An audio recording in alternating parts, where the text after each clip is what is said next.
So, to get back to a point I made in the last lecture, there are many different kinds of slaveries, right? And I'm going to kind of generalize among the three super macro people groups that we discussed in the last lecture, right?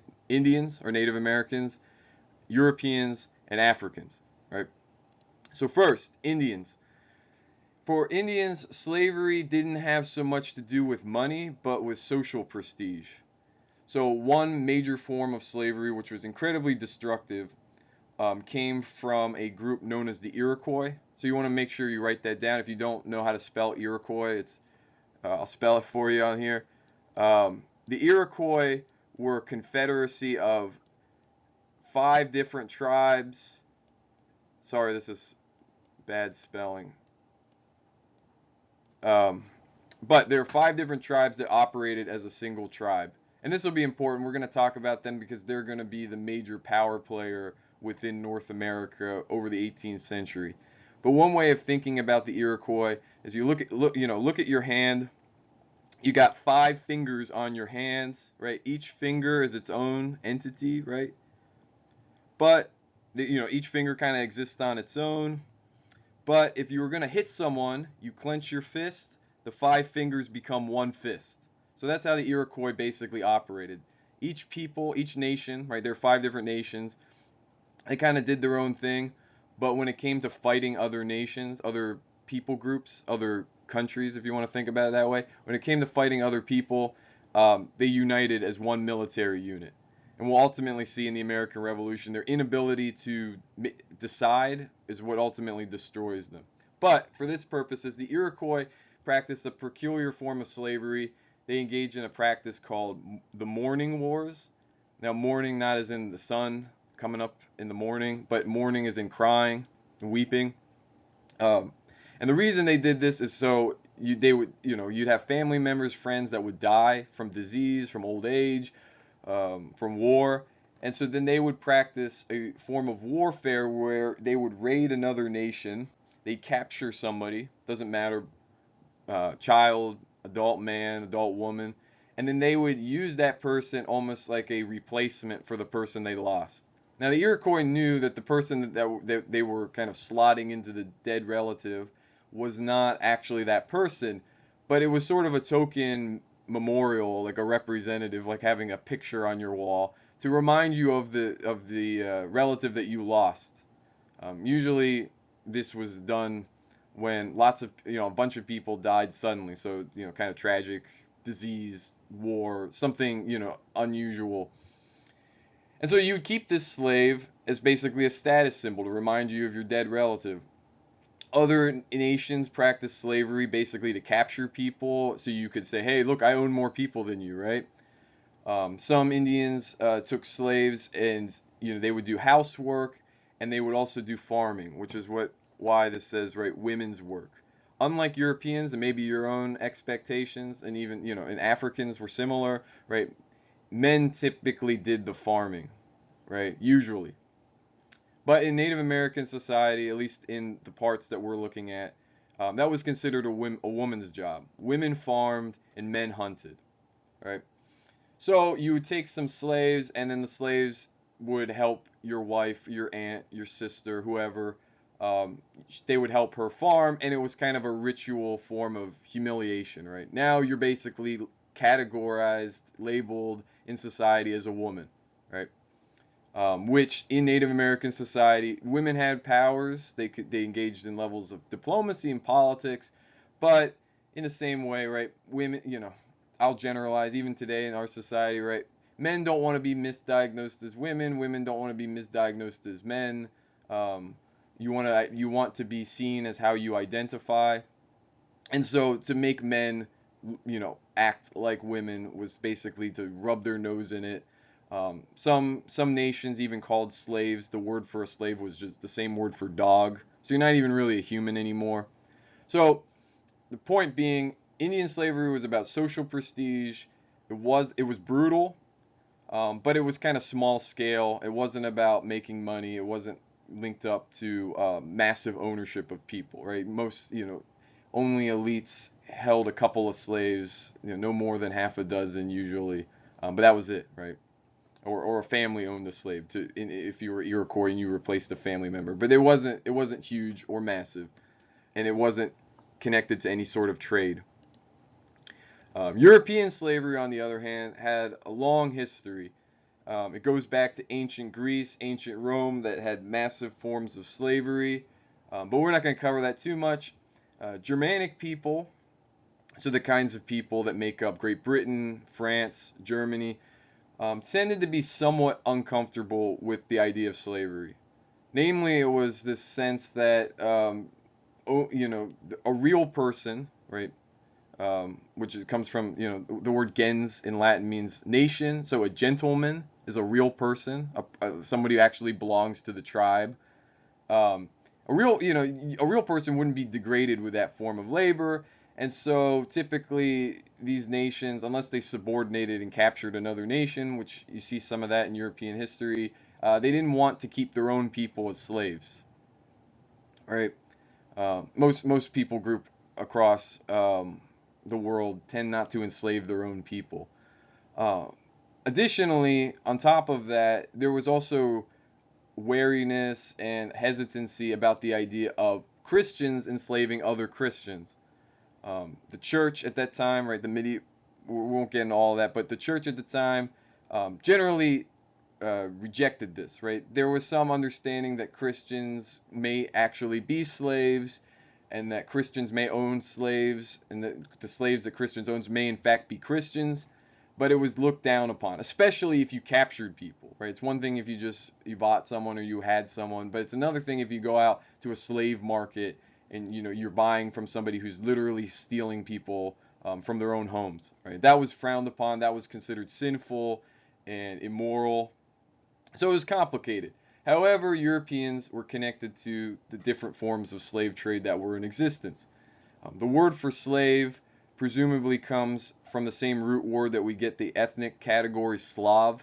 Slav refers to people who live in Eastern Europe, particularly Russians, Croatians, Serbians, etc. And that was because those people were captured by formerly the Roman Empire and then later on Arab Muslim caliphates. And these people were sort of exchanged and traded. Europeans, particularly in Italy, engaged in some of that trade, but it was very minor. On top of that, there was another, basically a form of slavery, another form of labor bondage known as serfdom. Now, again, usually high school textbooks don't talk about serfdom as a form of slavery, but in effect it is, right? Serf comes from the Latin word for servus, which is where we get the word servant, and servus in Latin means slave. So a serf is basically a slave. What makes them like a slave? Well, serfs weren't actually owned by anyone like a slave, like normally you associate a person owning another person, but serfs were owned by the land that they worked. So if a nobleman, a gentleman owns a piece of land, all of the people who are bound to that land, the serfs, have to work for that nobleman or gentleman, right? So if you were a serf, you couldn't just say, hey, I don't like farming, I don't like the way you're treating me, I'm out of here, right? Too bad, right? Legally, you cannot leave. You're stuck to the land. Now, that might be good, job security. There were some legal provisions to protect serfs that, it's not like a nobleman could just come and rape and pillage and murder everyone. That it's theoretically, legally speaking, that we'll see at a later time. Um, but serfs didn't really have a good shake. Some parts of Europe had lots of serfs. So France had serfs, Germany had serfs, Russia had serfs until the 19th century, so the 1800s, way beyond the period we're talking right now. But some countries like England, and that's important for our case, England abolished serfdom because it ran out of people. We won't get into all that. It had to do with the Black Death, loss of life. There were so few people that the owners, the noblemen, the gentlemen, they couldn't control their workers, so they had to promise them something so they wouldn't just revolt and just stop working for them. So they freed all the serfs in England.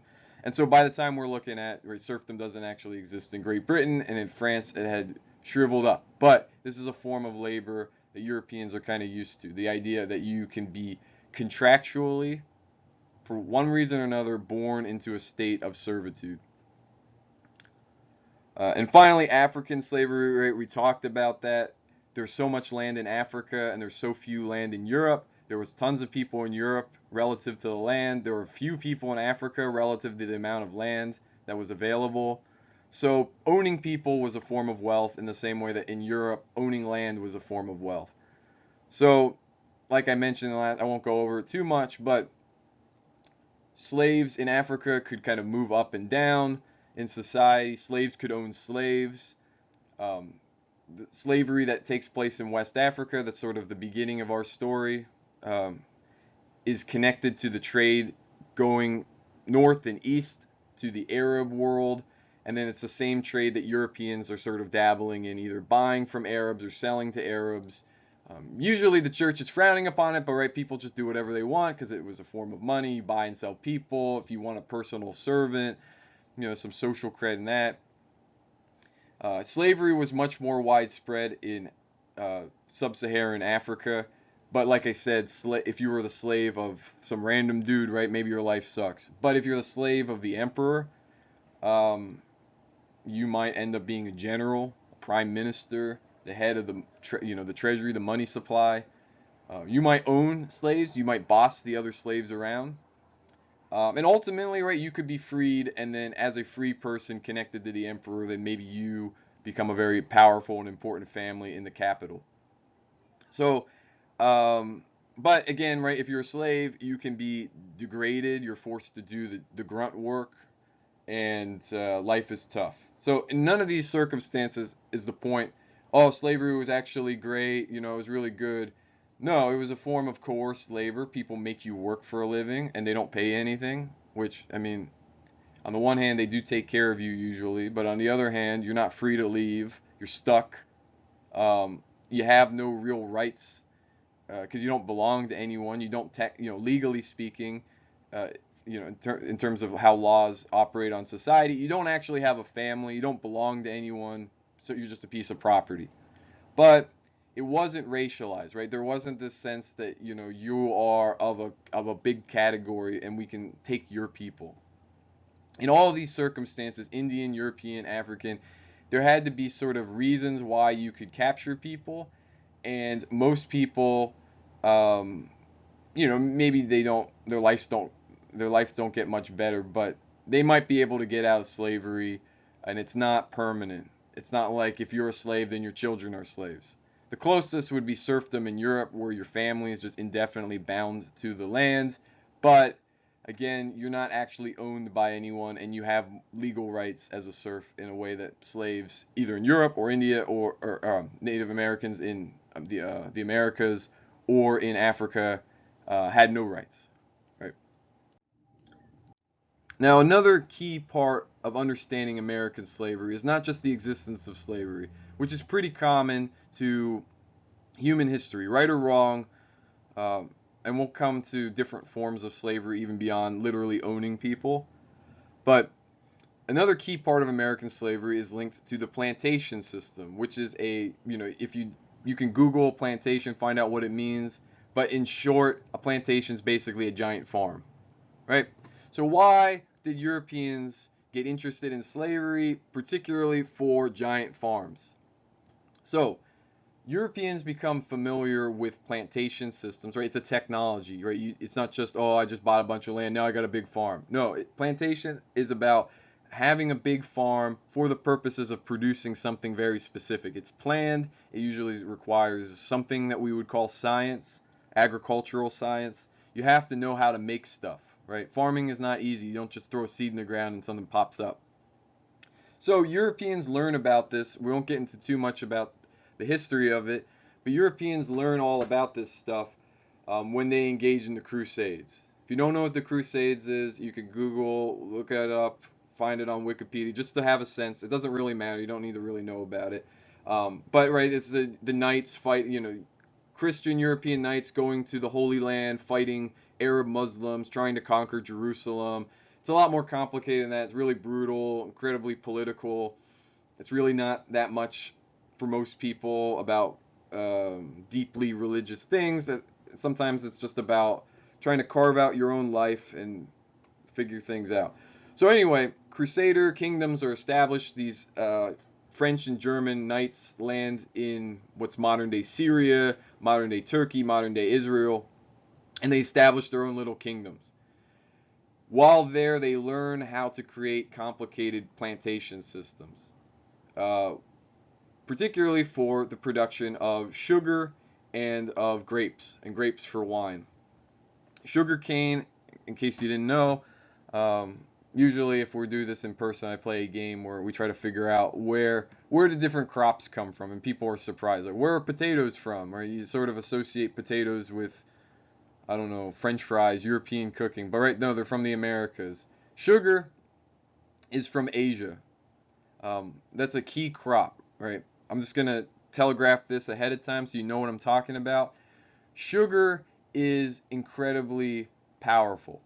Sugar defines the 17th and the 18th century in terms of wealth. Sugar is going to become pure gold, agricultural gold. People become the equivalent of billionaires by owning sugar plantations. Additionally, sugar is really hard to create. But, right, what can you do with sugar? Just look in your kitchen, open your fridge. Everything has sugar in it. Right now, it's made out of corn syrup mostly. But before that, right before the invention of corn syrup, lots and lots of things have sugar, right? Sugar tastes good. It makes your coffee or tea taste much better. I mean, I drink coffee black, but most of you probably put sugar in your coffee if you drink coffee, sugar in your tea if you drink tea, cakes, ice cream, you name it, right? There's all sorts of stuff that has sugar in it that you probably don't even think of. Anyway, you can put in lots of stuff, and it's addictive. We won't get into all that, but there's some interesting research done on the neurochemical properties of sugar. Anyway, in these Crusader kingdoms, they learn how to run a sugar plantation. They learn that how to make it. So how do you plant sugar? How do you grow it? How do you turn sugar cane into the white crystals that you have in your pantry? So you got to figure out this complicated technology process. And let me tell you, it's totally brutal. It's really backbreaking work. Right now, it's not so bad because of new technological innovations, though I don't know exactly how sugar is produced now, so it could be pretty brutal anyway on the people who actually work for a living. But most people don't want to farm sugar. That's not something they would choose to do. So Europeans learn how do you coerce people to farm it, right? So they pick up a system where they basically enslave the locals and force them to farm sugar. All right. So, right, I mentioned there are French Crusader Knights, there are German Crusader Knights, and then there are Crusader Knights from what's called Iberia, which is the peninsula in Europe where you have Spain and Portugal.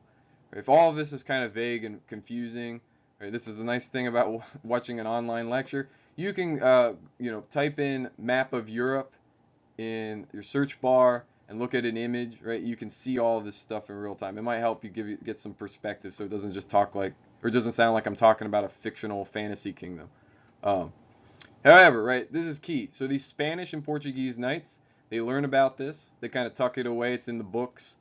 But the Portuguese, if you look at the map, right, Portugal's facing the Atlantic. So when Columbus, who was working for the government of Spain, crashes into the Americas, right? The Portuguese and the Spanish are already on top of this, right? They're already looking for new trade routes, new ways of doing business, trying to get away and around the sort of roadblock that the Ottoman Empire, right, the Turks who are in the east, are trying to get around them, right? So they're trying to find a way to India for spices. They're trying to find a way around Africa, and the Portuguese learn how to sail all the way around the tip of Africa to get to India. But along the way, they discover islands where they kind of experiment with these grape and sugar cane plantations so that they can make sugar and wine.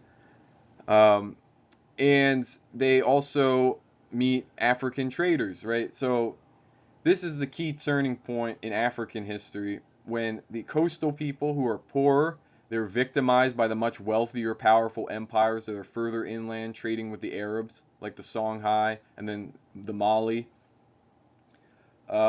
These traders are very happy to trade with Europeans, right? And so the Portuguese, what do they have? They've got gold, they've got guns, and what do Africans have?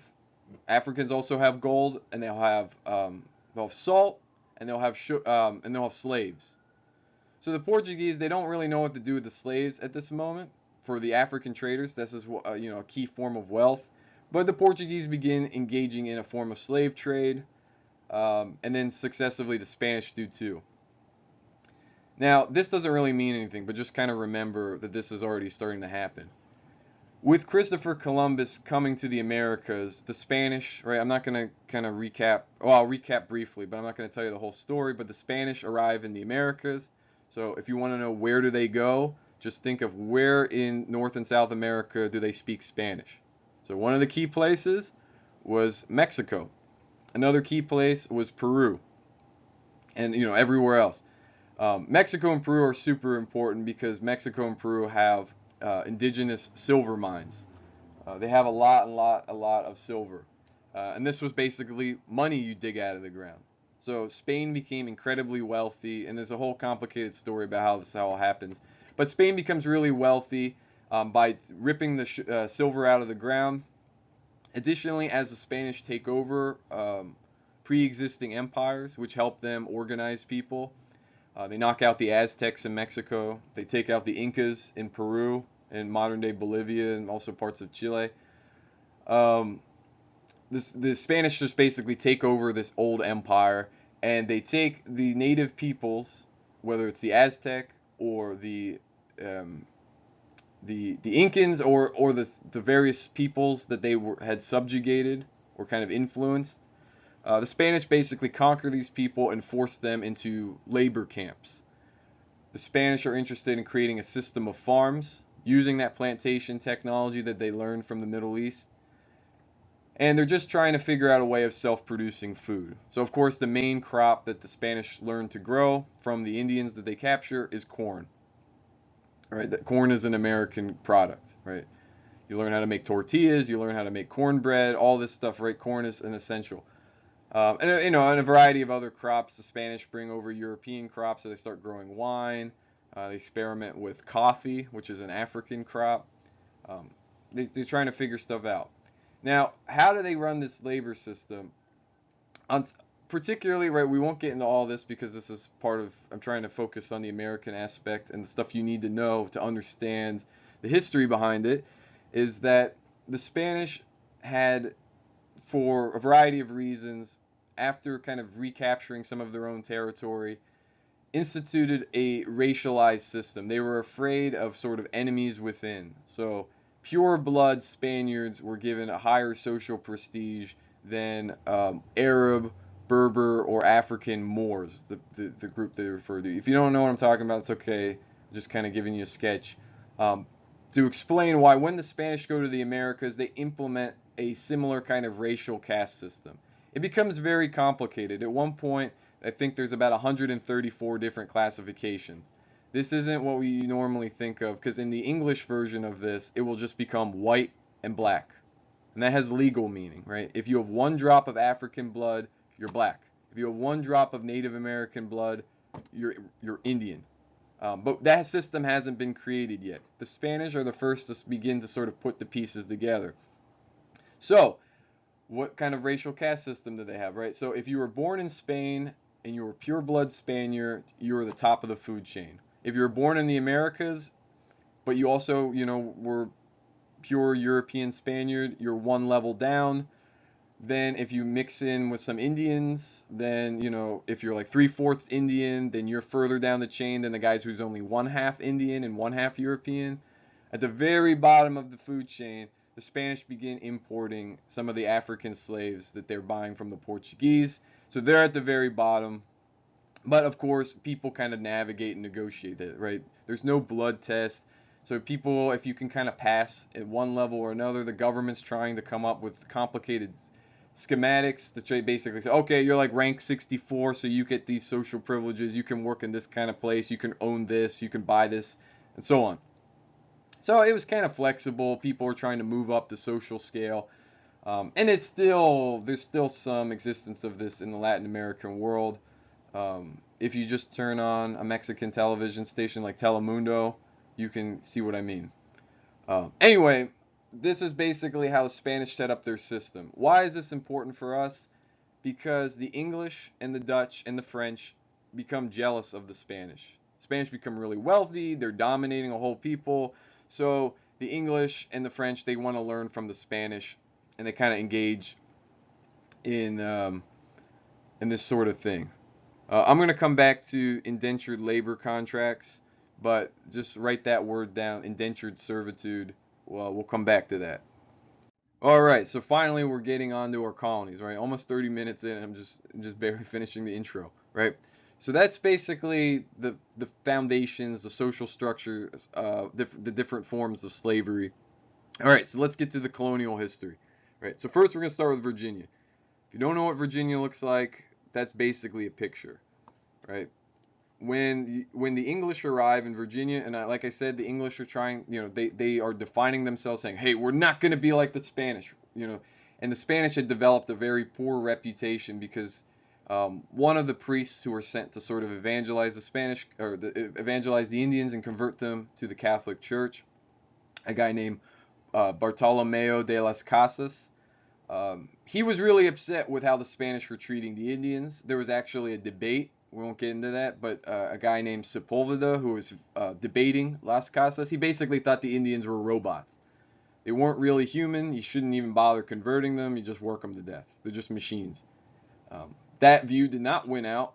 Las Casas made the point before the King of Spain that Indians are humans, right? Maybe they're inferior humans. Maybe they're kind of dumb and you got to evangelize them. But nevertheless, Las Casas actually believed Indians were fully human beings, right? No matter what the social caste system said, they're fully human beings. They can be evangelized. They should be treated with respect. But because Las Casas told about all the horrible things that the Spanish were doing in Mexico and other places, other European countries found out about it. So the English, they said, look, we're not going to be like the Spanish. We're not going to be evil. We're not going to brutalize people. We're just interested in trade, right? We're not trying to conquer anyone. We're not trying to steal land from anyone, right? We're just trying to do business. Of course, at the same time, the English were really jealous because the Spanish were super successful. So in the end, the English basically become the people that they are trying to avoid to become, right? You become so fixated with not being like a person that you end up being like them. So that's in a nutshell what ends up happening. But when the English arrive, right, they're looking for their own Aztec empire. They're looking for wealth, but they're going to do it right. We're not going to kill them. We're going to sort of work with them. So they land, right, Williamsburg. It's like a tourist trap, but they set up there. Why? Because it's right on the coast, so the English ships can sail up this bay up to the river and basically settle there. And these rivers become really important for defining Virginia society. All right. So why did the English, right? We're talking about wanting to be like the Spanish. So how did the English do it? Well, the English weren't engaged in this process in the sense that you might think of an empire, right? The Queen of England at this time, Elizabeth, she wasn't trying to conquer land. She wasn't trying to expand the territory of England. She was just interested in accessing wealth, particularly Spanish wealth. So Elizabeth was notorious for hiring, maybe you've heard the name Francis Drake. He was basically a pirate, but he worked for the government, and so they called these privateers. Of course, Elizabeth denied that she was basically bankrolling criminals, but that was what she was doing. And what were these pirates doing? They were stealing from the Spanish, so the Spanish would load up a ship with money, then show up the English, they rob the ship, they take all the money, and they sail to England with it, right? So um, Elizabeth is kind of interested in getting some territory in the Americas, basically to operate as pirate bases so they could just rob the Spanish more effectively. But then they're also trying to find access to trade, right? They know that there are these Indians and they were interested in what they have to offer. Particularly looking for silver, but as it will turn out, right, the English become really interested in furs, deer skins, beaver skins, for hats, clothes, all sorts of rugs, all sorts of things. That becomes the sort of the trade item of choice for particularly the English, but also the French. So Elizabeth sets up a trade company as Queen of England. It's sort of a government, public slash private corporation. So the government says, okay, here's a charter, here's a basically a green light. Go ahead and make this company. So investors dump their money and they create the Virginia Company. And it's called the Virginia Company because Elizabeth was known as the Virgin Queen. She was never married. Whether or not she was a virgin is a very different story, but nevertheless, that was her public face, and so they named it after her. So she lands. So the Virginia Company lands in what becomes known as Virginia, and they meet the Powhatan. The Powhatan are a very powerful Indian group, right? They're the um, paramount chiefdom, right? This coalescence of power of one town, one group, uh, influencing and controlling others. One of the key people who work for the Virginia Company, who's an interesting character we won't get into too much, is a guy named John Smith. And he, yes, if you're familiar with Disney, right, that's the John Smith who marries Pocahontas. Except in reality, he doesn't actually marry Pocahontas. When he meets Pocahontas, there's sort of an elaborate ritual. It's probably play acted, but John Smith is captured. He's brought before the Powhatan chief. Powhatan, which is also the name of the Powhatan chief, which is a little confusing. But Powhatan wants to kill John Smith. Pocahontas says, "No, don't kill him. I love him." And she jumps on top of him to save him. And so the Powhatan says, "Okay, we won't kill you. We'll kind of bring you into the tribe." Of course, this isn't really romantic unless you're creepy because Pocahontas was 12 at this time and John Smith was in his 30s.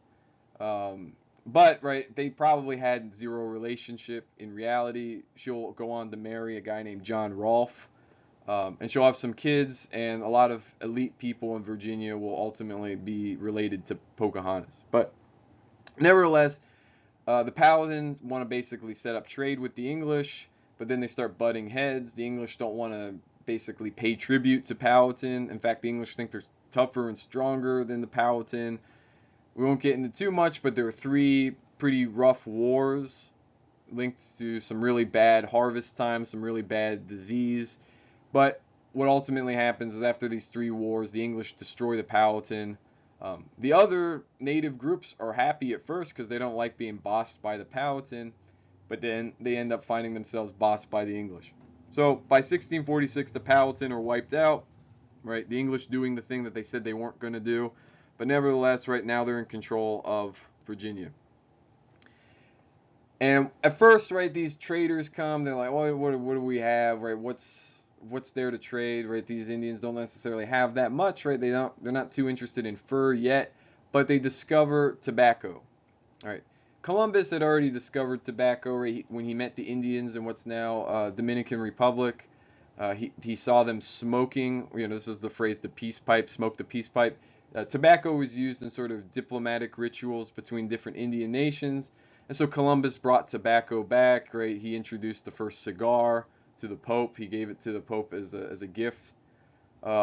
Cigar and cigarette smoking started to become popular in Europe, but Europeans were looking for the best kind of tobacco blend. Right, it was a little too wet on the islands. The tobacco didn't turn out too well. Other places it was too dry. Turns out Virginia is a great place for tobacco, right? It had the best kind of seed, right? The particular strain of tobacco crop, and the climate was really good for tobacco. Just wet enough, but not too wet, not too hot, not too cold. And so Virginia started growing tobacco. Now, of course, the Virginians who show up, a lot of them are soldiers. They're too proud. I'm not gonna farm, right? That's slave labor, right? That's not for me. So how are they gonna do it, right? Indians don't want to farm tobacco. In England at this time, won't get into the whole story, but there are too many people who live in England. So England starts shipping out some of these people, right? And part of it was because the government's just like, get the hell out of here. Others, right, they're starving. There's ongoing wars, which we're going to come back to, but they just want to leave. So the only way they can leave, right, they're poor, right, they need a job, they don't own anything, so the only way they can get to Virginia, go to the Americas, start over, is by signing away 7 years of their life. This is called indentured servitude. Basically what it says is, I will be your slave for 7 years, and then after that, I'm free. And why would you do that, right? You get free passage right? The guy, who you're going to work for, he eats the costs and says, all right, I'll ship you over here, but you work for me for 7 years. I own you for 7 years. Indentured servants didn't have a whole lot of rights. They were still treated as real people, but it's still sort of a form of slavery. It's temporary, right? But as we've seen in the previous part of the lecture, not every form of slavery is permanent. Some people get their freedom because there's nothing inherently wrong about you as a person that means you can never not be a slave. So indentured servitude, you're a slave for 7 years, and then boom. And on top of that, because there was a lot of land in Virginia, and there was a lot of need for people to farm, they'd say, look, okay, you work for me for 7 years, and then boom, I'll set you up. You'll get your own farm, and then maybe you could have some indentured servants, and then you can have your own tobacco plantation, right? And again, right, tobacco, right, lots of people smoke cigarettes. Smoking cigarettes was becoming popular in Europe, so tobacco was a valuable crop. But very briefly, tobacco, right, I won't get into all the reasons why, but tobacco, right, it doesn't go straight up. Like, that would be, that's maybe what you would hope for in a market, right? All your good just gets more and more valuable, but it actually looked more like this. There would be a constant boom bust cycle based on overproduction of tobacco, right? You can only smoke so many cigarettes. It wasn't that popular. Not everyone was smoking. So they would overproduce, then the price would, shoot down, and then a lot of these Virginia tobacco planters were in this constant situation of debt. So Virginia becomes a really important colony, but it does not become incredibly wealthy in the way that sugar colonies will become. On top of it, right, the English start using indentured servitude, but they also become interested in the Spanish and Portuguese slave trade. So in 1619, sort of famous year by some recent work, which I won't get into, or the merits or quality of it, but doesn't matter for our purposes. On that year, 4 slaves that the English had stolen from the Spanish arrived in Virginia. This really didn't matter that much in Virginia. English people didn't have a super high view of slavery. In fact, the legal position of these slaves was kind of ambiguous, right? They weren't permanently slaves. In fact, until about the year 1700, a number of the Africans who are being imported into Virginia as slaves will find their freedom. They'll own their own tobacco plantations in parts of Virginia. Usually not the best land. They were kind of treated as foreigners and strangers. They didn't look like other English people, but they had legal rights. And part of that was due to religion, right? Christianity tended to have a low view of slavery, even though Christians kept slaves, and there were theological reasons for why you should keep slaves. And even in the Bible, there are slaves in the Bible, but it has a way of describing slavery that does not treat the slave as a piece of property, but as Paul says in the New Testament, right? The master should treat the slave like a brother, and that the slave master should know that he has a master and he's responsible too. So generally, Christianity was tried to regulate or modify or ameliorate slavery, but it accepted slavery. And so when slaves showed up, particularly for the English, because there was an ambiguity and uncomfortableness with slavery, some slaves actually successfully sued to be free. So one enslaved African, he comes to Virginia, he labors for some years, he converts to Christianity in the Church of England, and then he sues his master and says, look, I'm a Christian now, Christians can't be slaves, Christians can't own other Christians, right? You need to give me your freedom. And it worked, right? The court actually found in his favor, and he became free, and he would go on to own his own property, or his own house. So at this point in Virginia history, in the early to mid 17th century, the role of black Africans in English society was kind of unclear, and they were basically on the same level playing field as indentured servants. Of course, the contract didn't necessarily expire, and their children weren't necessarily slaves, though some of them were, but we're going to see how that changes. All right, so just, in case you want to know the differences, on the right is what John Smith looks like in the Disney Pocahontas, but on the left is what he actually looked like. And, again, if you think that there was anything romantic going on between him and Pocahontas, that's what he looked like, and Pocahontas was a 12-year-old girl. Unlikely that John Smith had any romantic attachments to Pocahontas, but it became part of the Disney story. So next time you watch Disney Pocahontas, you can be, disgusted by the idea that they actually hook up. All right. All right, we're going to switch gears a little bit. We're going to talk about the foundation of Massachusetts, along with the other colonies linked to New England, New Hampshire, Connecticut, Rhode Island, Maine, which is technically part of Massachusetts until much later.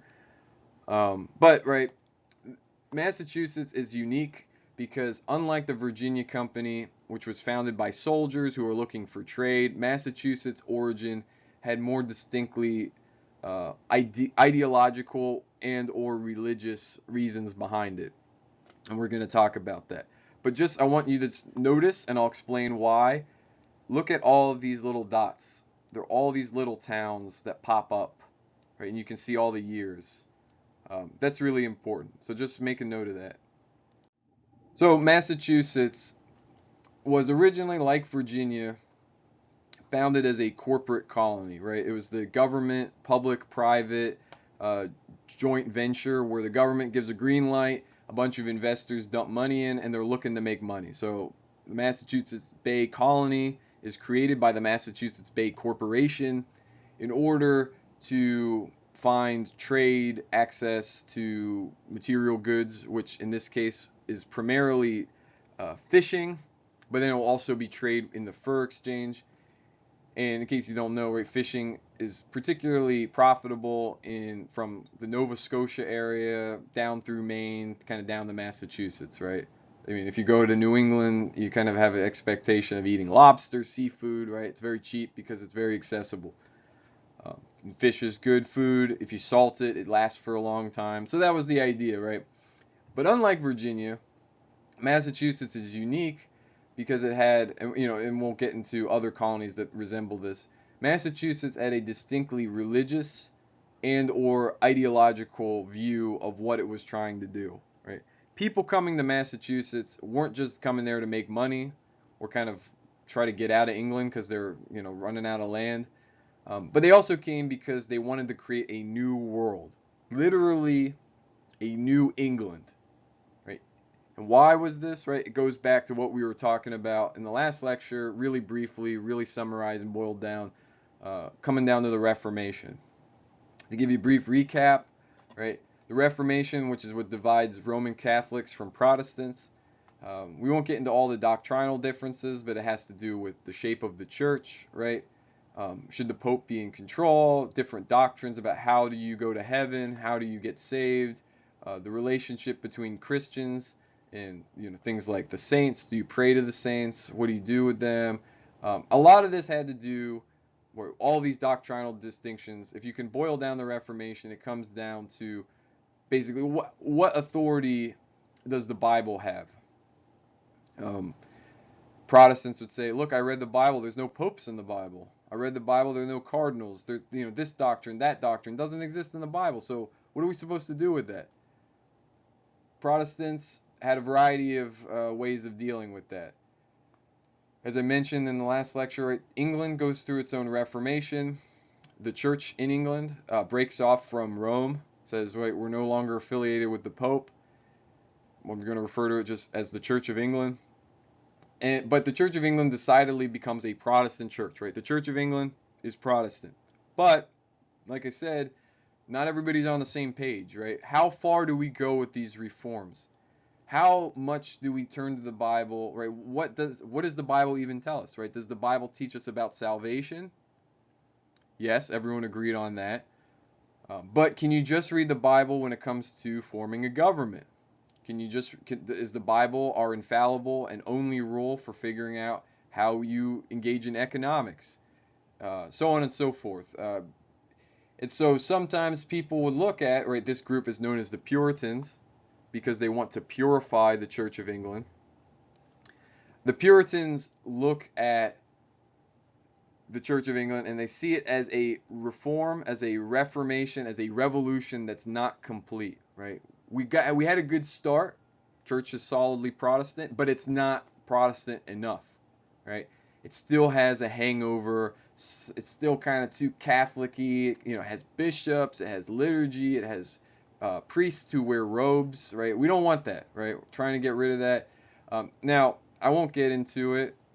Puritans are kind of wildly misunderstood as like these really cranky, nasty people who don't like love or they don't like fun, and they're zealots and all this stuff, right? There's a variety of different kinds of Puritans. There are rather moderate Puritans who say, look, we can stay in the Church of England. We just want to kind of reform some things, right? We like the Church of England very much. It's in a very good place. We just want to kind of push things a little bit further, kind of clean up and sweep out the corners a little bit. Right? There's still some cobwebs. Other Puritans would go so far to say the Church of England is demonic, right? It still belongs to the kingdom of Satan with the Pope, with Rome. So we need to get out of there, right? Now, the Puritans that end up in Massachusetts are on the more radical edge, but they don't want to necessarily break away from the Church of England per se. They just want to radically restructure it, and we'll talk about that. But they don't find a very receptive audience in England. Won't get into all the details, but there was sort of a wave of backlash against some of them. So they decide, look, it's not working here, right? We might as well just try this experiment and we'll do it somewhere else. We'll go out into the Puritans saw themselves as ancient Israel, right? If you're not familiar with the Bible stories, if you're not a Jew or a Christian or have any connection to any of that, right? You might have to look up some of this stuff to kind of know what I'm talking about. But the Puritans who moved to Massachusetts see themselves as the ancient Jews in the Old Testament in the story of Exodus, right? So they're fleeing from evil, wicked Egypt that held them in bondage, and they're going to a new promised land, right? God had given them a kind of new space for them to develop and grow, right? They saw the world in what's they're the central actors of the world, where they're God's faithful people, and so God had kind of cleared out a space for them in what will be New England so that they can do the Reformation right. Of course, the problem is, as we're going to see, is that it's not exactly a wilderness because lots of people already live there. It's not exactly just a new, untouched, fertile land, right? There are all sorts of people who already kind of have customs and already there. So this ends up causing Puritans some problems. But this is where the Puritans sort of adopt this phrase, which is popular in American history, the idea of America, particularly New England, particularly Massachusetts, as a city on a hill, right? Taking that from the New Testament, from something Jesus says, right? And in that sense, what they mean is that the whole world is looking at us, right? They're looking to see, oh, these people are so crazy, right? This is stupid, right? Everyone is against them, and so they have to prove that God is on their side. So everything they do, every mistake that happens, they feel the whole weight of it, right? It's not just, oh yeah, mistakes happen, whatever. People are kind of corrupt, things go bad, whatever. No, because it might be proof that God actually hates these people and they're trying, wanting to destroy them. But they don't believe that. They believe God loves them, and that and God had sent them to this place to basically redeem them and to show the whole world that this is the right way. So that was sort of the gist of why some Puritans come, right? They set up they all joined the Massachusetts Bay Company, right? They're part of the corporation, and in case, maybe some of you think like this, right? You don't have to be a totally sketchy con artist to mix money and religion, right? It usually goes hand in hand because people have to live their lives to some extent. Doesn't mean, you're wealthy, but, the Puritans, they're not trying to be poor either, who showed up in Massachusetts. They don't think wealth is evil. So, they're getting involved in the corporation. They're trying to trade. They're trying to make money. But then they also have these other goals, right? They're willing to sort of lose their life, sacrifice their wealth to kind of create a new society. And so I won't get into all of these beliefs. Some of them we already kind of touched on, like the idea of the importance of providence and predestination, the idea that God has a plan for these people, a very special plan, and that God is integrally mixed up in their lives, guiding them directly, right? Mentioned the importance of the Bible for them, right? They believe that they're setting up a new society based solely, strictly on the Bible. None of this Catholic, pagan stuff, none of this bad stuff mixed in. or so they say. And additionally, and this is kind of important just to understand something about New England, they have this idea which applies both to the government and to the church, that's called congregationalism. In short, congregationalism means each church, like the physical place, not the wide, large, multinational church, super body church. I mean, like the one, like the one on the corner of the street. That church basically runs itself. The people who belong to that church vote who their pastor is going to be, and that while they're in good relationship with other churches, those other churches can't tell them what to do. Similarly, for how Massachusetts government sets up is that while Boston is a super important city and very wealthy and influential, each town in New England governs itself. So the government of each town appoints who's going to be the city councilors, the mayor, all that stuff, right? And so in a lot of ways, Massachusetts is very democratic for the time that it exists, right? Pretty much everyone in Massachusetts, as long as they're a baptized member of the church, can vote. That means they can vote to elect who their pastor is going to be, and that means they can vote to elect who their their town government is, their mayor and their city council and all that stuff, right? And right, as it's clear, right, the state and the church are basically partners, right? There's no such thing now as church and state separation, right? The church and the state are basically identical, and in fact, you have to belong to the church if you even want to be able to vote in government. So if for whatever reason you can't, in good faith, be a Christian belonging to the Congregational Church, then you can't vote. You're kind of like a second-class citizen. And in New England, right, a lot of people are Puritans, a lot of people are Congregationalists, they're linked to these churches, but then there are some English people who aren't. They're just there because they want to make money, they're just merchants. It doesn't mean they're not Christians, but they don't affiliate with these churches, and so they don't really have any power. So Massachusetts becomes the beginning of what was termed as a godly republic, right? The people deciding for themselves what to do as a God-fearing Christian republic nation. All right, still linked to England. They still see themselves as English, but they see themselves as distinct. They're New England. Now, finally, we come to the third colony that kind of leaves a major imprint on American society, and that's Barbados. Right, as you can see, in the English world, Jamaica will eventually become the main sugar island. And main reason for that is because Jamaica is much larger, but Barbados is the origin.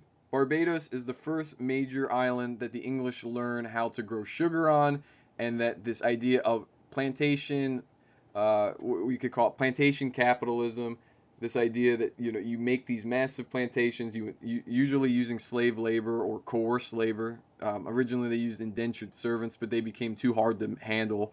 But you have to force people into this.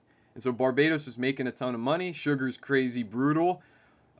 Pretty much, most slaves who get enslaved, whether they're African, there's a period where Indians and then also English people who are indentured servants, they come to Barbados and you never leave. It's like the Hotel California. You can check out any time, but you're never leaving, right?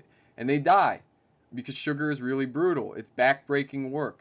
Not only do you have to cut the sugar, which requires slicing through a field in like 100-degree humid weather because you got to be really wet to grow sugar.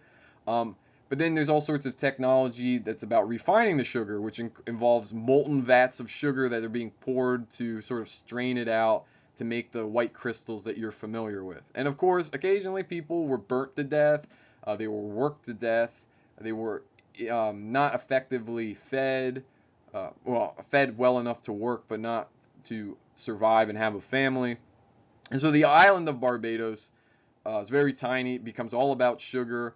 English people do not want to sign indentured servitude contracts so they can go to an island and die, where they don't even have any real chance of a life for themselves, right? In Virginia, at least you get a farm, and that's going to change. But at least in Virginia, you get some land. In Barbados, you get nothing except death. So they decide, right, no one's going to come here willingly. We got to, bring people by force. All right. So how are they going to do that? How are they going to figure this out, right? Why did the English even know about sugar, right? Sugar was something the Spanish and the Portuguese started experimenting with. Well, it all comes down to the Dutch. right? The Netherlands. The Dutch were another small merchant people. They read the stories about the Spanish, and the Dutch, without getting too much into it, they fought an 80-year war of independence against the Spanish to free themselves as an independent country. So they have pretty good reasons to hate the Spanish. Everything the Dutch do and say, they say we are not like the Spanish. We're the opposite. They're black, we're white. If they're up, we're down, right? If they're evil, we're good. You know, Spanish were Roman Catholics, the Dutch were Protestants, right? Everything, they want to be conquerors, we're going to be merchants. So the Dutch are trying to figure this stuff out. Without getting into too much, the Dutch had a particular relationship because with the Portuguese, because a number of Portuguese Jews who were not accepted in Portugal fled to the Netherlands. So there was a kind of trade contact between the Portuguese and the Dutch. The Dutch used that to get access to Brazil, which is the major Portuguese colony in the Americas. The Dutch get access to Brazil. They start experimenting with what the Portuguese use, for their sugar plantations. And the Dutch realize very quickly, hey, you can make sugar really effectively, but you got to enslave people. So the Dutch start screwing around. They're like, all right, we'll just round up these Indians. We'll enslave them, right? Well, who wants to be enslaved, right? And these are Indians who live in the Amazon, and the Dutch show up with guns and just capture them. Well, they know where they are, so they escape. And it basically threatens a civil war within Brazil where the Indians rise up against the Portuguese owners. So the Portuguese, we're not gonna deal with this, right? Get the hell out of our colony. So they throw the Dutch out, right? But even though the Dutch are out of Brazil, they now learned how do you make a sugar plantation and how do you do it well, and it requires slaves. So the Dutch, as a powerful merchant people, right? If you're going to be a powerful merchant nation, the only way to protect your ships is if you have a navy. So the Dutch invest in a kind of, the Dutch government is sort of complicated to sort of explain, but let's suffice it to say the Dutch government really wasn't involved too much in these measures. They basically signed away things to private corporations that went and colonized places and went and kind of made these trade deals. So the Dutch, these kind of private corporate navies, the Navy basically kicks the Portuguese and Spanish out of Africa. They say, all right, we're the new guys in charge, right? If you want to trade slaves, you're going to trade with the Dutch. So the Dutch just muscle the Portuguese and Spanish out of the slave trade. But the difference is the Spanish and Portuguese, yes, they're buying slaves. They're starting to realize, it's kind of valuable if you use people. But they have a lot of people in the Americas. They don't really need They don't really need too many slaves. And the slaves that they're bringing, right, they're not kind of rapidly expanding their agricultural output production because they're not thinking about it so much as a business venture, but rather in terms of running an empire, right? Controlling people, bringing them into the true faith of the church, the Roman Catholic Church, and just trying to run a country. But the Dutch aren't interested in that. They're interested in making money. They're interested in trade. So the Dutch, they take over the slave trade and they start selling slaves to everybody, right? They particularly are interested in selling slaves to the English and the French, both of whom are newcomers, both of whom have just recently acquired islands in the Caribbean. The French's main sugar island becomes what becomes known later as Haiti, but the French call it Saint-Domingue. And the English, they have Barbados and Jamaica. So the Dutch say, look, we're going to teach you how to farm sugar, right? Pay us some money, we'll give, you give us a cut and we'll sell you slaves. We'll teach you the technology. And the English and the French become exceptionally wealthy, at least the ones who are dabbling in this, and they become totally invested in this trade. So like I said, sugar is big money, right? Especially Barbados. Barbados is a dot on the map. You probably never even thought about Barbados. Maybe you think about it as like a vacation island because it's got nice beaches.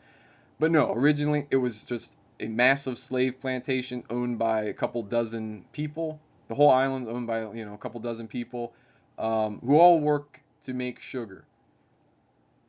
Now, suffice to say that by the year 1700, Barbados is in some pretty good shape, right? It's making a lot of money. Sugar is incredibly lucrative, and Barbados is starting to develop an idea of racialized slavery, because they don't want people to, they have no interest in freeing the people. They're just working them to death. They're buying more slaves and working them, and buying more slaves and working them. Not intentionally trying to kill them, but they don't really care that much about these people. And so in Barbados legal code, they start copying the Spanish, but in a much more intense sort of way, where there are just whites and blacks. And the French do something similar. King Louis passes something called the Black Code, which is there are certain laws for black people and certain laws for others. And so the English basically do that too. There's no wiggle room like the Spanish, right? If you're black, you're basically a sugar plantation slave, right? And then eventually that will pass on to Virginia. But we're going to come back to that. First, we're going to revisit New England, right? What's going on in New England? Well, right, they're setting up the godly Commonwealth, and they're butting up against the Indians, right? They don't run into the Iroquois yet, but there's a variety of Indians, right? That the name Massachusetts is an Indian nation name. Connecticut is an Indian nation name.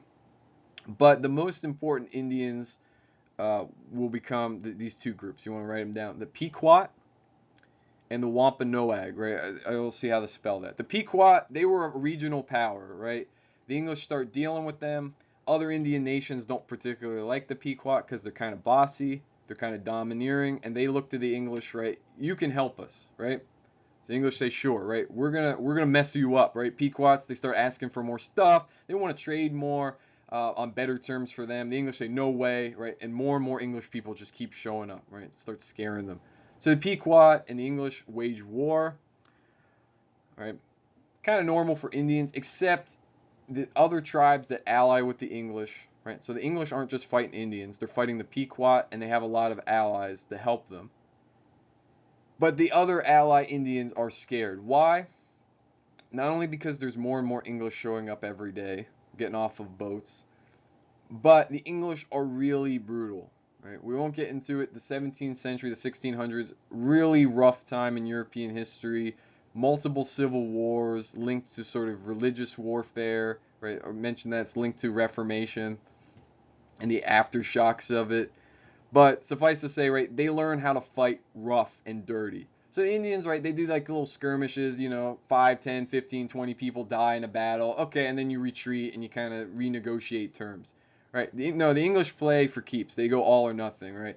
And they scare the shit out of their Indian allies, because when they finish up the Pequot and they go back to their central village that had women and children, right? The English aren't messing around. They just burn the whole place to the ground. Women, children, men, all dead. Pequots, as a political power, are exterminated. This scares people, right? This is what the English are willing to do, right? They play for keeps. They're not going to mess around. This establishes the English in New England as a dominant power. And additionally, right, this kind of re-ups the English sense of superiority, right? They're God's chosen people in a strange land. And for some English, right, some of them are interested in Indians, right? Oh, we want to bring you to the true faith. We want to convert you to Christianity. But that's a minority. Most of them, they're just, they're reading the story, again, reading it in Bible terms. They're seeing themselves as ancient Israel wiping out the Canaanites. If you don't know what that means, it's okay. You might want to look it up. If you just want to understand the reference, good cultural knowledge, whether or not you actually are a Christian. But they're just exterminating the people, right? These people don't belong here. This is our land. Again, it scares some people.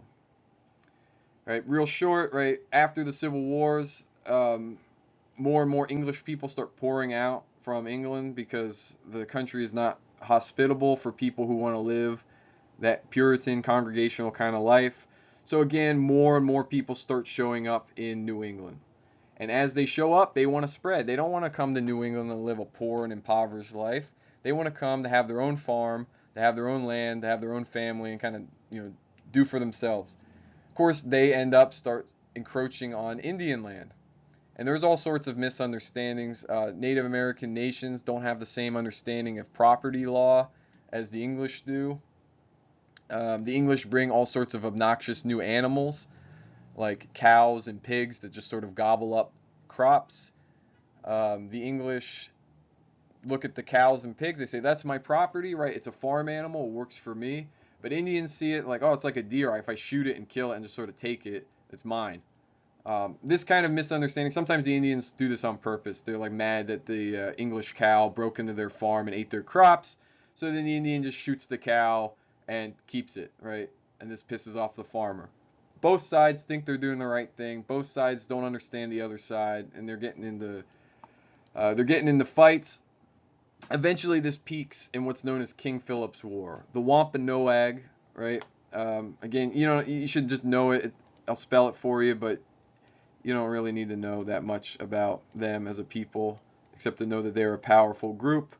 But the Wampanoag get tired of the English encroachment. They like the English. They like trading with them. They like their guns. They like their clothes. They like some of their styles. Some of them even like Christianity and convert. But they feel like the English are just pushing and pushing and pushing and pushing, and it gets to a point where they've had enough. So a friendly Wampanoag Indian named John Sassamon, he gets linked to kind of plans for the English to sort of expand in a new way. This guy King Philip, who's also named as Metacomet, that's his Wampanoag name, but the English call him King Philip, who's king of the Wampanoag. He gets word of this and probably murders Sassamon. It becomes kind of like a murder mystery because Sassamon just disappears, and then they find him in a lake, and then like, who the hell killed him? And it's like, the Wampanoag say, oh no, bandits, I think they got him. And then, but there were some witnesses that said, no, we actually saw some of King Philip's guys like murder him out in the woods and throw him in the lake. So anyway, the English get angry. They condemn King Philip, and they sentence King Philip's men, who they capture, to death and execute them. So it's basically like capturing another country's citizens and executing them. But of course, these are King Philip's citizens. So King Philip decides to declare war. Most of the Indians in Massachusetts join with King Philip, but the English are too powerful. There are too many of them, and they wipe out the Wampanoag. And so after 1678, the English are the only real power in New England. Now we're going to get to the Iroquois, they live basically in upstate New York, Canada, that kind of region. They're going to end up butting heads with them. But at this point, when it comes to Massachusetts, Connecticut, all that, only the English are the game in town. And so here's just a quick picture of King Philip. As you can see, right, some historians try to say, oh, this is a English or a white versus Indian war, but King Philip himself liked English styles. He had an English style portrait taken. You can see he's holding a gun, right? Some of the clothes he's wearing, like this jacket. Oops. This jacket is an English style jacket, but then of course, right, he's wearing a traditional Wampanoag clothes. He's wearing Wampanoag shoes, footwear. And so he's kind of a mix, but it shows there's a kind of interesting cultural blend. So King Philip is not really anti-English. He's not anti-Europe. He just wants things on a better term. He wants the English to realize, hey, you can't just keep pushing me. But in fact, the reality was they could, and they won, and they crushed him. And that left Native Americans in England and in New England kind of without any options besides working within the Massachusetts government framework. All right. Now we're shifting gears. Sorry, we're jumping all over the place, but I'm trying to keep things relatively on the same time scale. So everything in this lecture has been following a chronological continuity, even though we've been jumping from place to place. And in this case, right, we're moving back to Virginia. So what happened in Virginia? Well, right, the Virginia Company sets up. Eventually, Virginia will transition. I won't get into all the reasons why, but it will transition from being a corporate-owned, landholding company, property management company, into a royal colony. Now it's linked officially to the government of England, and the English king or queen will appoint a governor to basically oversee what's going on in Virginia. And then the Virginia property holders, most of whom are growing tobacco, maybe they're growing some wheat, growing some corn, growing some other, self-subsistence agricultural goods, which means food, and maybe things that they can use to turn into clothes. Right, that's basically what's going on in Virginia. Virginians, right, they keep showing up. Indentured servants keep coming. They get pretty good land deal. Of course, as land becomes less and less available, mainly because wealthy landowners then try to buy more land, and then they own more land, and they own more land. And so this kind of group of Virginia families that owns incredible tracts of land become known as the Tidewater oligarchy. They're called the Tidewater families because that the region of Eastern Virginia, if you've ever been to Eastern Virginia, whether like, Williamsburg, Jamestown, Virginia Beach, it's very swampy and wet. If you cross over the Appalachian Mountains, towards Western Virginia, right, like the Shenandoah Mountains also, it becomes less swampy. Um, but in that swampy region is known as the Tidewater in Northeast Virginia. And so that's where all the good farming land for tobacco is, and that's, these wealthy elite families kind of gobble it all up. So Virginians have less and less stuff, and eventually indentured servants aren't even promised any land whatsoever. They just say, hey, you can, be a free person, I guess, trying to work for somebody. You can just try to work at somebody's farm and maybe hope he leaves you some of his land in a will, but right, there's no promises anymore. So what are they going to do, right? Virginians, they're not going to really put up with that. So they just keep moving further and further west. And while the Virginians had basically reined in the Powhatans, right? They crushed them in 3 wars. There were other Indians further west, particularly a group known as the Susquehannock. And they did not like these foreigners showing up and taking their land and taking their stuff and killing their animals and messing up with their crops. And so they turned to violence, right? Look, you're not going to learn to negotiate. You're going to settle on my land, and I'm just going to burn your house down and kill you, right? If you're not going to figure out how to do this, right? You're not going to negotiate, not going to trade. Plus, I don't like you, so I'm just going to take your stuff. So this caused a lot of grief and chaos between the English and some of the native groups. Again, right? There's a crisis in Virginia among farmers. The tobacco plant, remember, it's not just going up, it goes up and down, and traps Virginia farmers in debt cycles, which also just restricts the amount of land that Virginians are, profiting from.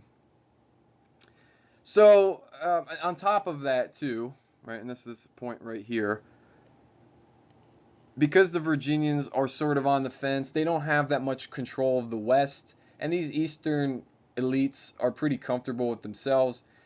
They hear about this violence happening out west, and they decide, look, well, let's sit down, let's talk. We'll meet with the Susquehannock and a variety of other nations. And they kind of come to terms and say, they tell their tribal leaders, they tell the government officials of these Indian nations, look, we will hold our people, stop killing our fellow Englishmen, right, in Virginia, and we'll stop them from settling out west, right? We'll rein them in, right? And they come up with a boundary that has to do with this, we won't get into it, but basically where a waterfall hits with kind of cut through the middle of Virginia and say, all right, no more people are going to move past that line, right? That's all your land, and everything to the east of that is up for grabs for us. But of course, right, everything to the east is owned by, this small clique of families, or the people who, had a chance, these small farmers who kind of got a break very early on and kind of got their small chunk of land. And some of these people eventually kind of like move up the ranks. So these farmers are really mad. Additionally, to make things worse, the royal governor that the king appoints is pretty good. His name's Governor Barkley. We'll come to that. He's in pretty good terms with Virginia's elected government. In Virginia, it's called the House of Burgesses. You don't need to know too much about it, besides the fact that it's democratically elected, so people vote for a representative like Congress. But to vote in Virginia, you have to own land.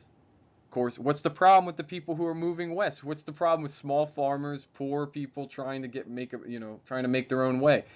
They don't have any access to government. They're not allowed to vote. They don't own enough to be able to vote, and the people who are elected to the House of Burgesses generally are not responsive to them. Most of the people who are elected are either directly or indirectly connected to the Tidewater families.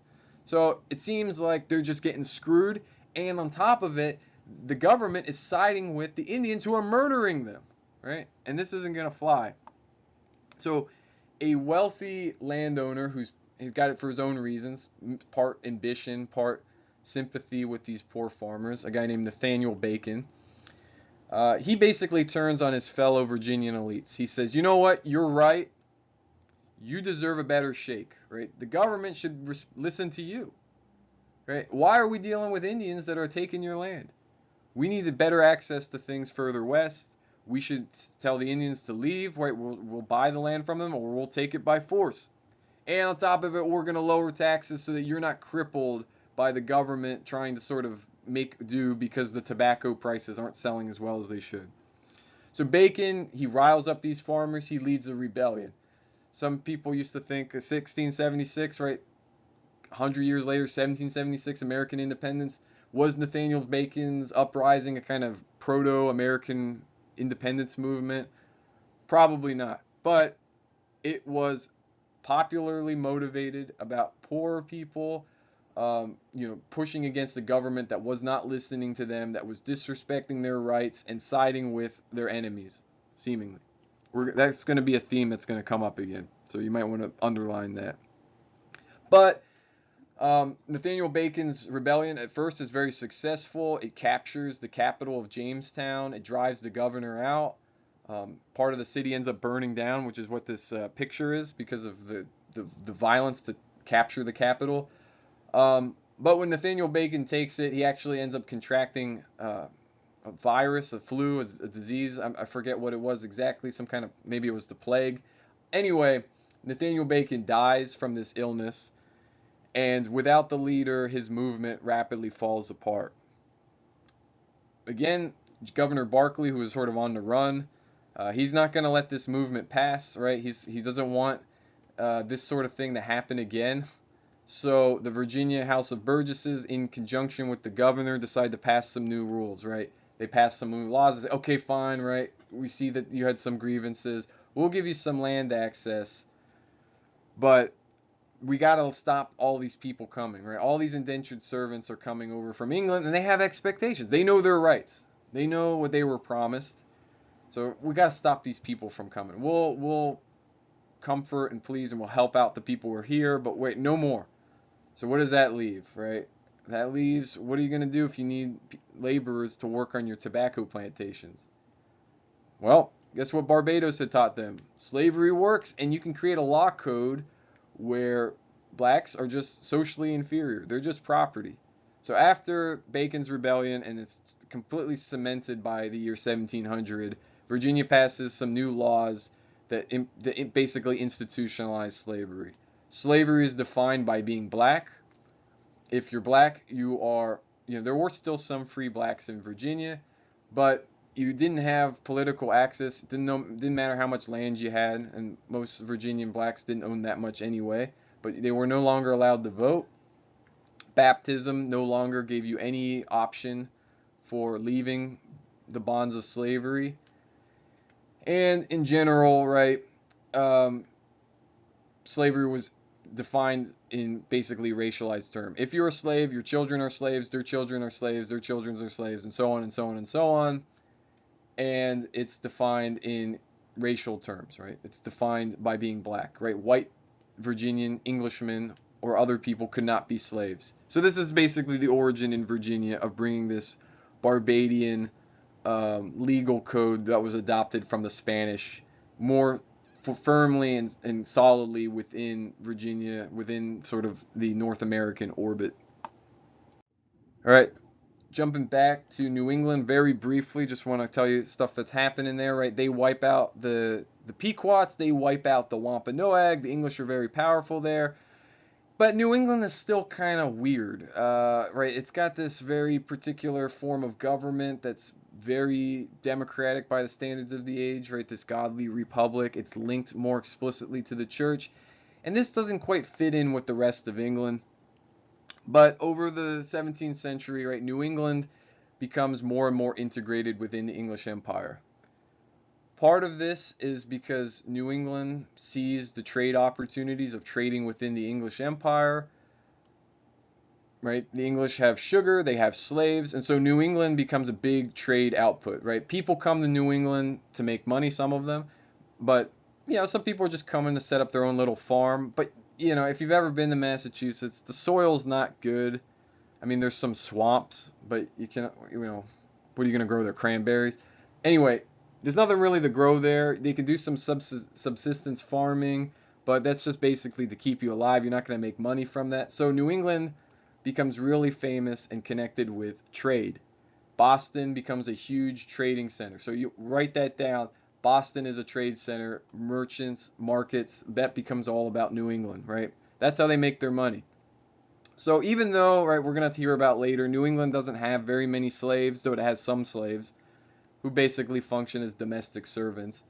They don't have very many slaves, but they are big in the slave trade. New England ships will show up to Barbados, to the coast of Africa, and bring in slaves and ship them to North America, whether it's Virginia or what we're going to talk about in a minute, South Carolina. But that will be a big bucks for New England. Now, New England kind of starts getting a little rowdy. They're connected to the trade, but they want their own kind of independence. The English crown, which we won't get into too much at the time. I'll explain more about the form of English government in another lecture. But New England feels pressure from the crown. The king at the time, James II, tries to reign in New England. He forces New England into a new form of government known as the Dominion, which fused together all the New England colonies and New York and said it was a single colony run without any democratic input, and it was run by a royally appointed governor. This didn't fly very well.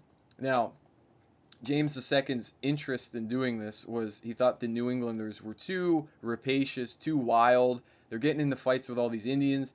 And James II had bigger fish to fry, right? He wanted to make sure that the New Englanders would not screw up relationships with other nations. And particularly, James II was trying to hash out an alliance with the Iroquois to cut out the French. And we'll come back to the French in another lecture, where they are and what they have to do. But in case, just to tell you, up front, the French have a colony in what becomes Quebec today in Canada. So that's why people in Quebec, French is the main language there. English is also a main language, but French is sort of the traditional language of Quebec. But we'll come back to that and why that's important. Anyway, New England gets mad about this. They feel like they're getting short shrifted because James II is a tyrant.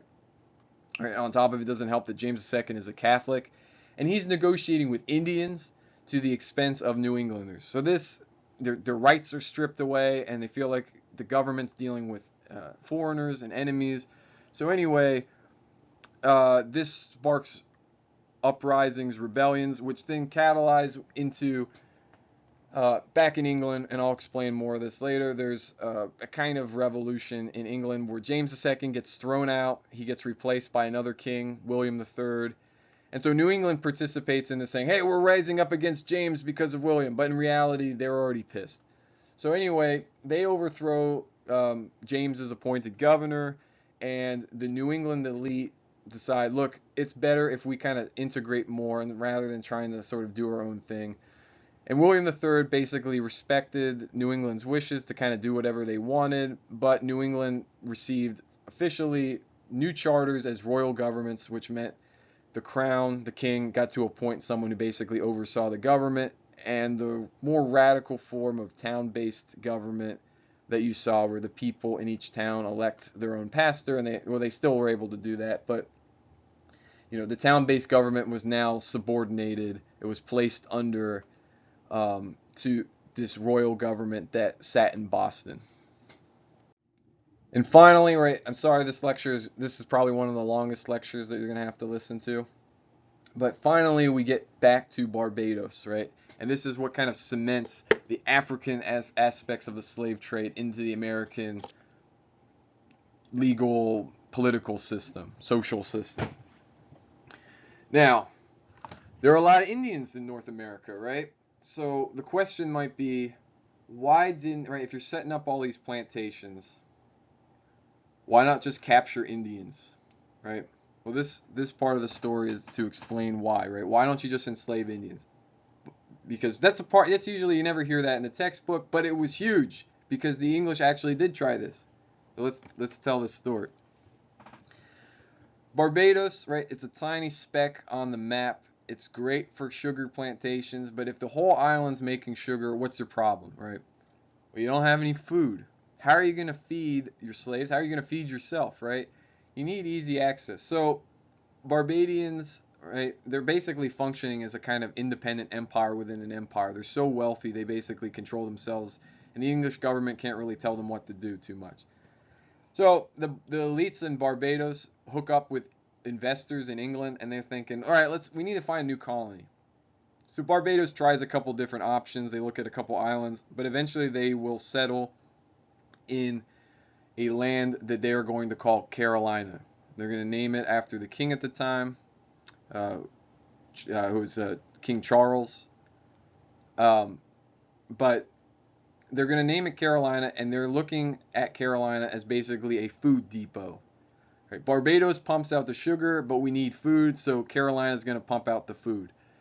So they bring pigs there for raising hogs. They're going to bring rice there, which we'll come back to, which is super important, as rice becomes a huge food item for feeding the slaves back on Barbados. But they're also interested in things like tar, which is useful, and timber in South Carolina that they can use to sort of fix and repair and build ships.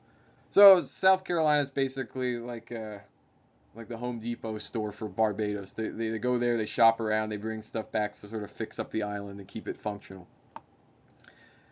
Now, when they go to Barbados, and with investment, they set up a new colony, they set up a new government, kind of as an extension of Barbados. They bring the same legal code with them. So, right, this is why it's really important. South Carolina becomes unique among the 13 original colonies because unlike all the other colonies, even southern colonies that have slaves, South Carolina, like Barbados, is going to be what's called a black majority colony, which means, like Barbados, you have a handful of families who are English, but then you have hundreds, if not thousands, of slaves. So South Carolina is going to have more slaves than English people who are settling. Again, English people are coming to South Carolina because they're chasing the Barbados dream. Get rich quick, buy up some land. You don't even have to farm, right? It's not up to you, right? You buy up the land, you set out the plans, you buy slaves, you have the slaves build the plantation, farm the plantation, and you make money, right? That's what they're there for. It's about money. Now, occasionally, it's not everybody, but occasionally there's somebody who's wants to be who's a preacher or a priest, and they're there to evangelize the Indians or the English people there who may be slipping away from Christianity, or they're there to sort of preach to the enslaved populations. There's occasionally people who just need a place to go because they have nowhere else to go, so they'll end up in South Carolina and live in Charleston. But it's a majority. It's a black majority colony. It's about slavery. It's all about filling Barbados up with stuff. And so South Carolina reflects, in its most pure, crystallized form, this kind of deeply racialized colonial form of government, right? It's about slavery. It's about owning people. And so you need a law that keeps them in slavery because you don't want the people escaping, especially if it's incredibly brutal work. You don't want to create any hope or opportunity to sort of, you're not going to get out because what if they get out and they're going to fight you, right? So, all right, so they're going to build slavery, and they are already importing black slaves. But, like I said, importing slaves is expensive, right? You gotta buy them from another continent and then ship them across the world. What if there was a cheaper way of doing this? What if there was a cheaper way of getting labor? So the English begin to look at the native Indian populations. And they say, well, what if we use them, right? What if we enslave them and they work on our plantations? Or better yet, what if we send them back to Barbados and they'll work on the sugar island? They'll be our new source. We don't need to pay the Dutch anymore, who are taking their middleman 10% or whatever cut, right? We can cut them out of the whole business and be our own slave import exporter, right? So South Carolina, particularly the city of Charleston, becomes the hub of a massive new slave trade, and it becomes insane, right? If you think about this, right, Indians were already kind of used to enslaving each other, but now it's economized. You're not just enslaving people because you want a trophy, you want to prove to your fellows in your nation that you're real tough, you captured this dude, and you're ritually degrading him, which is bad enough. But now there's money incentive, so you're just churning out slaves. So the more slaves you get, the more money you get, and the more powerful your nation can be because you can buy weapons from the English. So Indian nations would basically turn on each other. They would fight each other in much more than they used to. The English would basically create a preferred customer system where they set out a piece of land next to Charleston. They allowed one nation to basically settle there. The warriors of that nation would, go out across the country, going as far north as West Virginia, or what will become West Virginia, going as far west as places like Alabama and Arkansas, going as far south down into Florida, just to find slaves and round them up. Of course, what happens, right? The nation that gets kind of wealthy, gets kind of cocky, says, we want a better deal. They start threatening the English because there's not that many of them, right? They start threatening them, or we're going to turn on you if you don't give us a better deal. So then what do the English do? They find another nation and says, hey, how would you like to be our preferred trading partner? Then they say, okay, sure, we'll do that. What do you want us to do? Go and enslave the previous one. So they go and enslave them, sell all these people into slavery, and then settle on their land. So it's an incredibly brutal system. Lots and lots of people die from warfare. Warfare is a great way to breed sickness. So horrible diseases spread across the southeast, wiping people out. Things like smallpox and cholera and things of that sort. Just wiping them out. And it becomes crazy, right? Eventually, the preferred nation at the time which was known as the Yamasee. They are done with the English, right? The English had some uprisings, but they were able to put them down. But the Yamasee are able to sort of coordinate with all these different Indian nations who are brutalized by the English and say, that's it, we're just going to take them out, right? They wage a really rough war. The English barely survive by allying with the only other major Indian power that doesn't join with the Yamasee, which are the Cherokee. The Cherokee helped defeat the Yamasee, but the English, the royal governor and some of the plantation owners, they said this is too crazy, right? Uh, we're tired of fighting wars. This is really dangerous. We could lose all of our money. What if we die? Um, Plus, the natives are not working out as a good slave population. They're more susceptible for biological and kind of biocultural reasons that they're not used to the diseases Europeans have, so they get sicker a lot quicker by being around Europeans and being around European livestock. So then, right, and this is just how bloody and brutal it is. They would have a ship full of Indians. They'd show up in Barbados. They'd get sick and die in like 3 months. And then another ship of Indians would show up and they'd get sick and they'd die in 3 months. And they just kept grinding through people. It was like It was a meat grinder. It was a slaughter. So it's not really working out in terms of being cost effective anyway. So the English decide to pass laws. They make an agreement because this is part of the conditions of the Cherokee helping, right? No more Indian slave trade.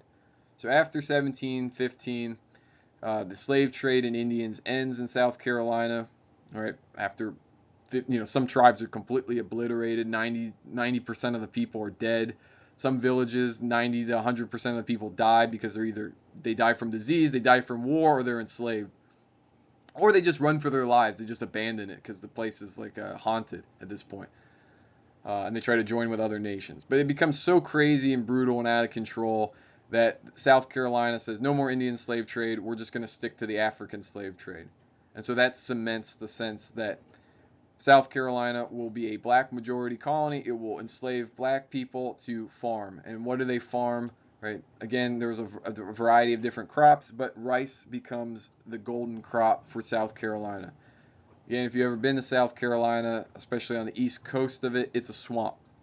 All right, and that's great conditions for rice growing. It's really hot and it's really swampy. Of course, it's horrible because there's lots of mosquitoes, but hey, you don't have to work your field. That's why you steal people from other countries and enslave them and make them work for you.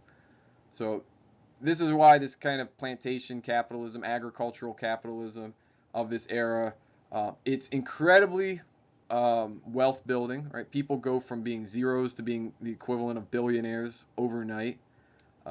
This is super lucrative, but it's exceptionally brutal. But the fortunes made in South Carolina, in Barbados, in Jamaica, and in Virginia are going to transfer back to investors and back to merchants in places like Boston, places like London, back in England, and it's going to make people really wealthy. And some families have their wealth built from the slave trade, and some families end up their wealth kind of laterally transforms into new forms of industry and manufacturing. So there's a sense that one could argue, right, and we're going to talk more about it later. If you're familiar, and if you're not, you'll learn about it. If you're familiar with the Industrial Revolution, that was only possible because of the amount of money that was made through this plantation agricultural trade system. And that is for that reason that slavery becomes a huge part of American life. It's not because it's not because of racialization, right? Again, Europeans were uncomfortable with slavery. They didn't even really want to buy slaves unless they created this legal fiction that the slaves they were buying from African merchants were captured in war. And it was a just war. It was a fair war. They kind of deserved it, not because the trader just knew that Europeans were interested and they just go enslave some people. So they had to lie to themselves to explain this. But it was in pursuit of wealth, in pursuit of building empires. And so then you're building the empire, you're building your wealth. You got to explain to yourself, okay, well, why can I do this, right? When this guy says to me, why am I a slave, right? Especially in the case, right, we saw in the 17th century in Virginia. An enslaved African says, look, I'm a Christian now. I was baptized. How can you hold your Christian brother in bonds? And the court agreed. They say, yeah, you're right. Christians should not own other Christians. So they got to come up with legal reasons. And that's part of what Barbados is able to do for North America. And the legal reason is this, right?